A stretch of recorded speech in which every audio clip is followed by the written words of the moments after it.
Pour clôturer cette journée, en espérant que ceux qui ont participé aux ateliers, vraiment, on a pu collectivement répondre à vos attentes et vous apporter un certain nombre de réponses.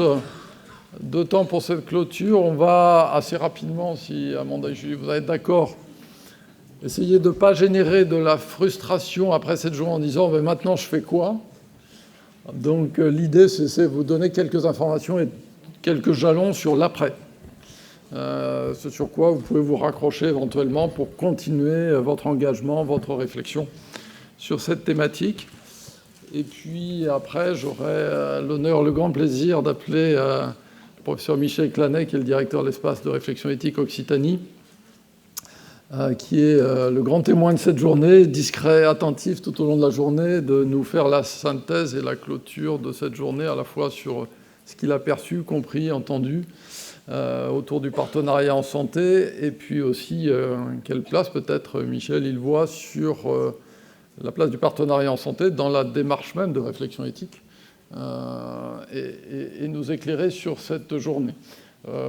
Je vais commencer rapidement sur l'après. Bon, la SRA, l'ambition est affichée, vous l'avez vu toute la journée, c'est d'essayer d'agir ensemble pour améliorer les parcours de santé, avec une équipe opérationnelle que vous avez dû voir graviter tout au long de la journée, toute présente ici aujourd'hui, avec les photographies. Philippe, tu penseras nous donner une petite photo, hein, ça c'est toi, pour compléter le trombinoscope de l'équipe. On les remerciera toutes, ainsi que les équipes de France Asso Santé et du COPS.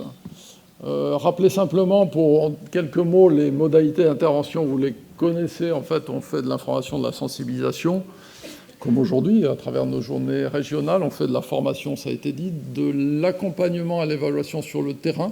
Ça peut vous sembler un peu plus ésotérique. Le but, c'est pas d'évaluer à la place d'eux, mais vous aider sur le plan méthodologique, vous évaluer dans vos pratiques, dans vos organisations, faire de l'accompagnement sur le terrain et modestement faire un peu d'enseignement ou participer à un peu d'enseignement universitaire et un peu de publier, faire un peu de recherche dans ce domaine.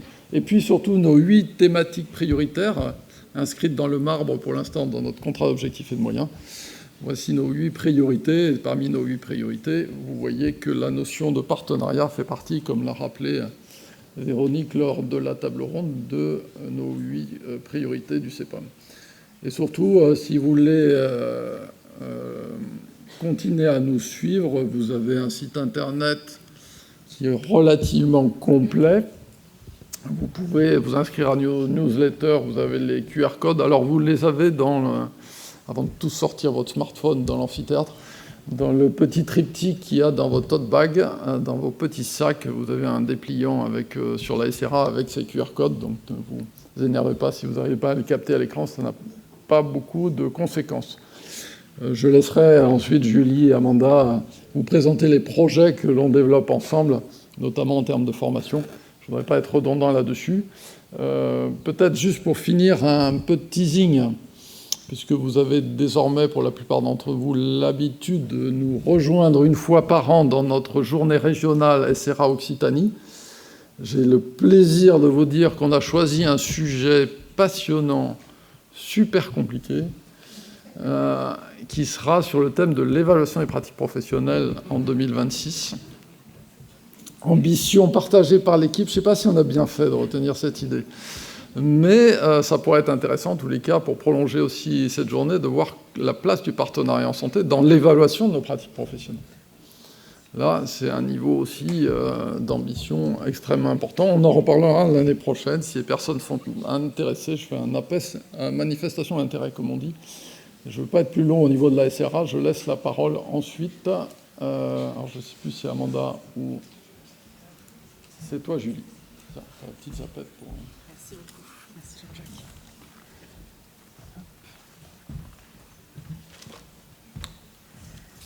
Alors, de notre côté, France Asso Santé Occitanie, on a souhaité s'associer avec la SRA sur cette journée. Ça nous a paru extrêmement important d'évoquer le partenariat en santé dans notre région et je vais vous faire un bref survol de notre organisation au niveau régional, mais également au niveau national. Vous allez comprendre pourquoi. Ouais. Donc, nous sommes une union d'associations agréées en santé à 2 niveaux. Au niveau régional, nous fédérons 70 associations agréées en santé. Au niveau national, à peu près une centaine d'associations agréées en santé dans différents champs. Le champ ou le collège des personnes malades, mais également on a un collège des personnes en situation de handicap, un collège des associations de consommateurs, également un collège sur tout ce qui concerne la santé environnementale, les associations familiales.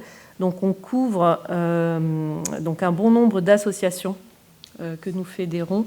Et Mohamed, tu peux intervenir si tu le souhaites. Et la précarité. Et la précarité également. Donc, pour vous montrer la diversité des associations que nous fédérons. Nos missions principales, en fait, c'est d'informer les usagers. Vous connaissez le volet représentant des usagers dans vos établissements, donc que nous formons au niveau de notre région, donc dans l'ensemble des 13 départements. Et également, on a une mission en fait d'observation et de veille du bon fonctionnement du système de santé. C'est un volet que vous pouvez voir notamment dans des interventions médiatiques que l'on peut faire au niveau France Asso Santé. Et puis également dans l'implication des représentants des usagers en commission des usagers. Alors les ressources que l'on a différents niveaux. Grand public, nous avons des ressources via notre site web régional. On a également un site web national sur lequel vous pouvez trouver bon nombre d'enquêtes, guides que nous élaborons soit donc au niveau national ou en collaboration région et niveau national, qui sont accessibles pour tout un chacun. Et nous avons également un extranet qui est accessible pour nos représentants des usagers. Ils ont accès à tout un ensemble de documents, des fiches pratiques, des guides, de la documentation qui permet de répondre à toutes leurs interrogations. Voilà. Donc ça, ce sont des accès qui sont donc spécifiques pour les représentants des usagers. Des ressources que je voulais vous mettre en avant, c'est un guide que nous avons élaboré en co-construction avec Savoir Patient il y a quelques années, qui est toujours d'actualité, pour découvrir les facettes de l'engagement d'usagers partenaires en santé. Ça, c'est un terme que nous aimons utiliser, usagers partenaires en santé à France Asso Santé, où on peut... donc ces guides, en fait, ils sont disponibles sur notre stand. En sortant de l'amphithéâtre, vous pouvez en récupérer sur notre stand France Asso Santé Occitanie, où on évoque des exemples d'implication des usagers dans le partenariat, que ce soit au niveau de la pérédance associative, au niveau de la recherche, au niveau de la formation des professionnels de santé. Et également, on explicite bien le rôle de représentant des usagers comme une forme d'engagement partenarial en santé. D'autres ressources que je voulais vous exposer, donc ça concerne les formations. Donc chaque année, on publie un catalogue de formations au niveau de notre région qui est accessible, que vous pouvez trouver si vous tapez sur Google catalogue de formation France Asso Santé Occitanie. Donc pour nos représentants des usagers, nous avons actuellement donc bon nombre de représentants des usagers qui vont être désignés fin novembre, début décembre, et qui vont avoir accès donc à cette formation, notamment une première formation RUEA qui est essentielle pour pouvoir siéger en CDU. Et également, on construit un parcours de formation où on accompagne les représentants d'usagers tout au long de leur mandat dans le parcours de formation, donc pour répondre à tous leurs besoins. Souvent, on a donc nombre de représentants d'usagers qui ne sont pas du champ de la santé. Et donc,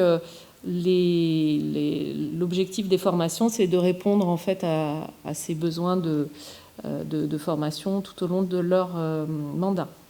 Juste pour vous illustrer, en fait, on a donc offert 41 jours de formation l'an passé. On s'est déplacé dans 7 départements. On fait de la formation tant visio que présentielle. Et je voulais aussi souligner une formation qu'on a développée en 2024 qui porte sur qui s'appelle Représentants des usagers et patients partenaires, agir ensemble. C'est une formation qu'on a déployée déjà dans quelques régions, dont l'Occitanie, de sorte qu'on puisse mieux se connaître, en fait, mieux travailler ensemble, représentants des usagers et patients partenaires. C'est une formation qui a beaucoup de succès et qu'on espère pouvoir déployer davantage dans notre région l'année prochaine et les années à venir. Voilà, c'est à peu près tout ce que je voulais vous souligner sur nos actions France Asso Santé Occitanie. N'hésitez pas à venir nous voir sur notre stand en sortant et prendre la documentation. On est disponible également du lundi au vendredi. Si vous voulez nous appeler, vous avez des questions, n'hésitez pas à contacter notre délégation. Nous sommes une équipe de 4 salariés avec 2 chargés de mission, Marina Labiscar, Fanny Montant, moi-même qui suis coordinatrice régionale, et une chargée de gestion qui répond aux appels du grand public pour pouvoir mieux vous orienter. Voilà, je vous remercie. Je te passe la parole.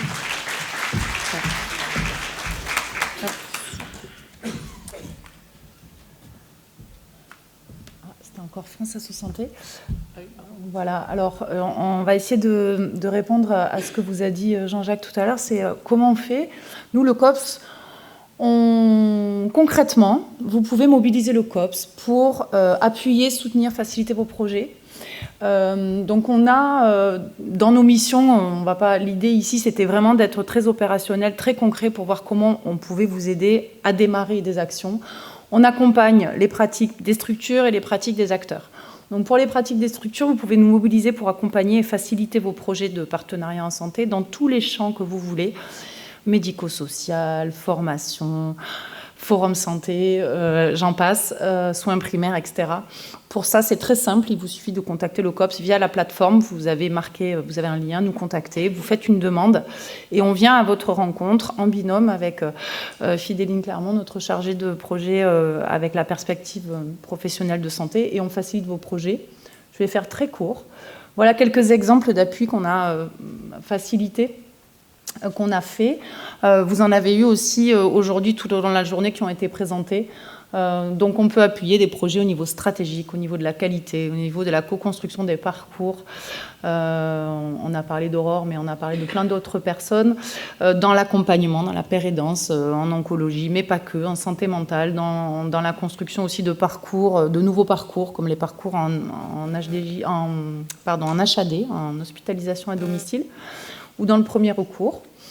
On a aussi, le COPS s'est adossé à la structure Savoir Patient. Savoir Patient, c'est une association, et donc on a, Jean-Jacques l'a dit, aussi toute une offre de formation, certaines co-construites avec des partenaires tels que la SRA. Donc on a plusieurs formats. On a un format de e-learning qui est déployé dans certains CHU de la région, mais pas que. Et on a aussi des formations à la carte. C'est-à-dire que vous avez besoin de former une équipe, votre équipe, vous voulez fédérer une action de formation, au travers d'une action de formation, une équipe projet, on peut venir dans vos structures. Voilà, avec une certification Calliope.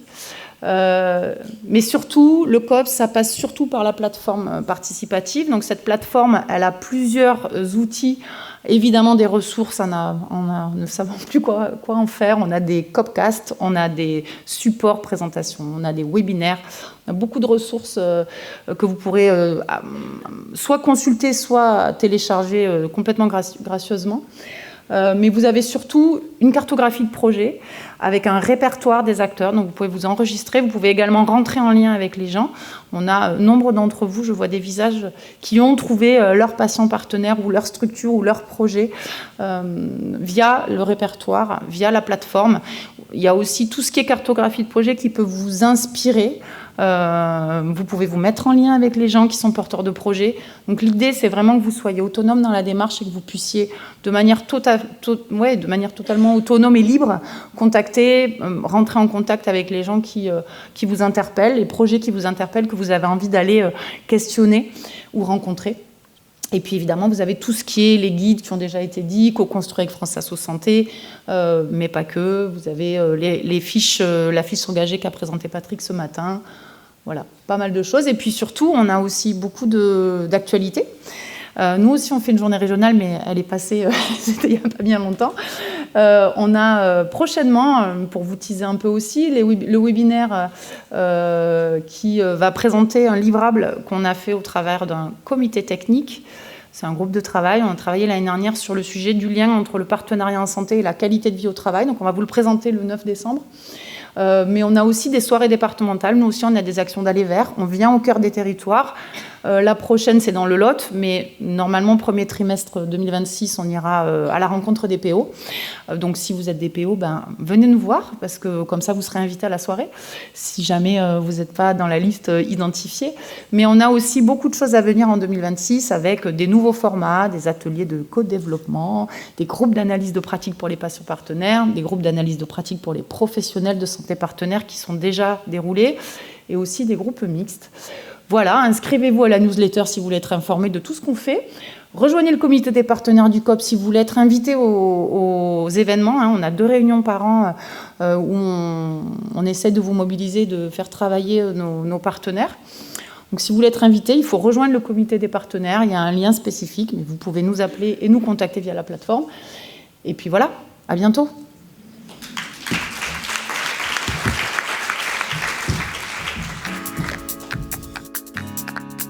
Get